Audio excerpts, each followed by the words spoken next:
Sup, you fools! That is United, your favorite Eurovision channel. It is a long day, it's the last day, but we're all here just soaking it in. Eurovision is almost over. We have a few more hours before the actual final takes place, and we will have a winner. 2 long weeks, 2 fantastic weeks. All good things must come to an end. A lot of us are heading back home tomorrow. I think, Sean, you got 1 extra day, but no more Eurovision either, so you can no longer use this thing to actually get stuff done. But Eurovision is so much fun. We love Eurovision, and we all talk about the songs. We talk about the organization. We praise them. We criticize stuff, right? And people may get too negative. We try to stay as optimistic and positive as humanly possible, but we are humans after all. But we wanted to wrap this experience and event up just for us.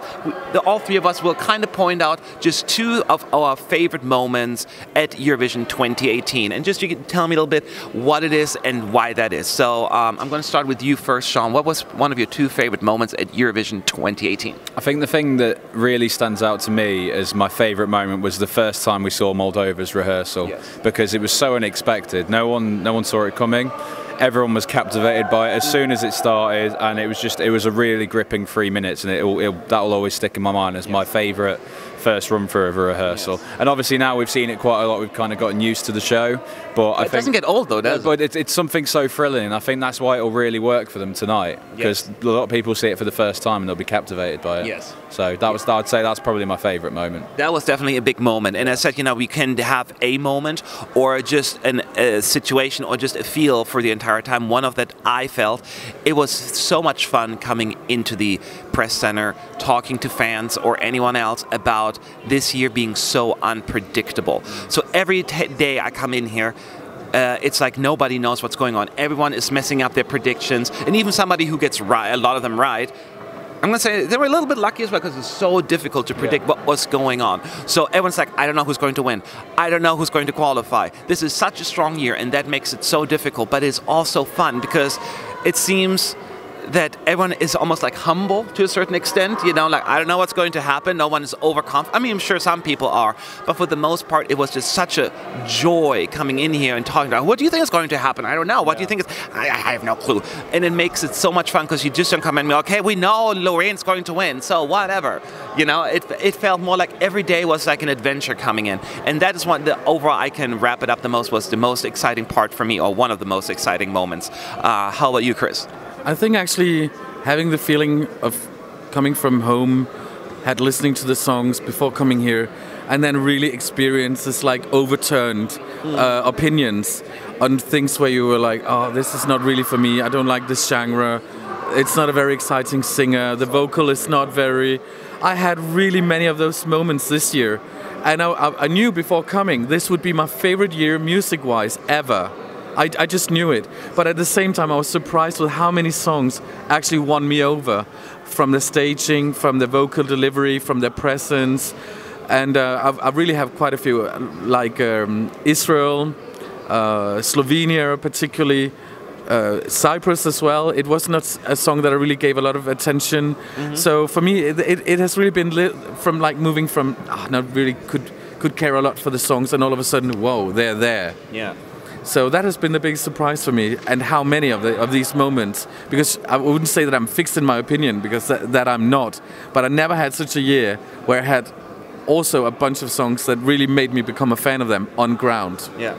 No, that's a very good, and I noticed that throughout the weeks when we did our reviews, how you felt like you have evolved on so many songs, like your opinion and how they've won you over. Could be that it has to do with, they had to be so creative with their staging that, and the vocals that you can no longer just rely on fancy LEDs. So who knows what it is, but it worked for you, so that is fantastic. Now let's go the other way around. Let's give me the other moment, one of your favorite moments.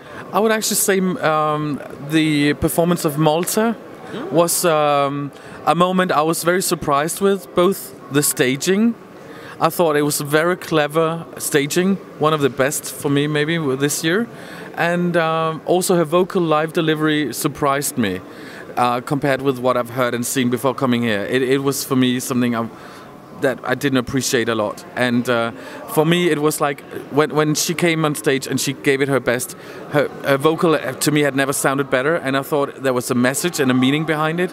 It was not just another La La Love or oh, I'm dancing alone with my boyfriend in a club, I'm having fun in the sun with friends. It actually had a meaning to it, and I thought very clever staging, very great, a really good moment for Malta. I feel sorry a bit that she's not in the final, but hey, she got you that moment, so that's a good thing, yes. Mine is also a little bit more of a broad thing, my second one, but it is really how humbling this experience was. And I'm not trying to, but I had people approach me, whether it's some people from the delegation or some viewers, who said the most supportive and nicest thing that I've never experienced before in my life, I want to say, saying, hey, what you're saying really means a lot to me. When the Portuguese folks came up to us yesterday, delegations, just the kind words, it was like, yes, of course it feels good to be complimented, right? Everyone loves to get compliments. But I think it's more than that to me. It's really almost like I'm self-reflecting that the words that I'm throwing out there, even though I feel like I'm being silly, and who cares about my opinion, I'm just one person, people often take it to heart and it means something to them. So it gives me like almost like this more, not responsibility, maybe the awareness of words matter and what I say, or not even what I say, but how I say it and how it comes across. So I feel it's like I learned so much just by people approaching me, talking to me about it, and sharing their thoughts. And sometimes not criticism per se, but suggestions of how to improve upon things. So I've never experienced so many people come up to me and talk it through, and it has been touching. It has been a wonderful learning experience, and I'm just ready to go back, not ready to go back home because I'm over it, but I'm just ready to go back home and tackle 2019 and make it even the bigger year, because with all the input that I've gotten from, whether it's from you guys online or people approaching me in front of the the arena, I feel like has been the best part of it overall. And when I go back, I will remember that part of it. How about you, Sean? Just to add to that before I go on to my next point, is that it's not just you. There's like everyone on the team has felt that love this year and has been approached by people. And you know, it really does, not to get preachy, but it does mean a lot to us. You know, when we get support and feedback and you know, any kind of help that we get from people, because you know it's been an amazing year for that. So just to add to that, it has been quite incredible. And I know you not always agree with what we're saying, but our ultimate goal is to be respectful to the best of our abilities. We are human. Sometimes we make a snarky comment or being sarcastic or being silly, and some people interpret it as like being mean or whatever, but that's not what we're trying to do. We are also human. Sometimes we just goof off, and when we're on camera for like 8 hours a day, you know, you cannot always say everything like the picture perfect moment. You sometimes, you know, have to write down the entire script, you know, how should I phrase this? So just know that we're trying our best, but nobody's perfect. Anyway, what's your second favorite moment? I'd probably say the other moment that really stands out, and I think it's worthy of mentioning in this video, is the whole, well, it's sort of a collection of moments, but Ireland qualifying. Ireland's performance, Ireland qualifying, the hype around Ireland, and all of a sudden it seems like there's a sleeping giant in Eurovision that's been awoken. And I think I hope this, well, I hope they do well today, and I hope this really galvanises Ireland as a country, because we all know that Ireland has got a major history with Eurovision. Yes. And you know, there are a lot of Irish fans out there that probably just, you know, they haven't had the chance to shine over the last couple of years. So it's a great performance. It's really sweet. It's really captured the imagination of Europe and all of the viewers at home. So, you know, it'd be a really fairy tale. I don't think it will win, but I think it'd be a really fairy tale ending if Ireland ended up doing really well this year. Yes. And I really hope that it happens for them. So I'd say that's one of my nicest moments, you know. And extending on to that, this year in the final, we've had a lot of turnover of countries, where there was a lot of countries that were in last year's final that aren't in this year's, and vice versa. And it's great. It just means that Eurovision is so much more competitive now, and for everyone involved, that's only a good thing. I don't even know what else to add, but do you have something? Yeah, actually, when this experience about us being so interactive with people, I would say also that, you know, our words matters, but also that people's words to us matters. So it's like a rollerball. It goes both ways.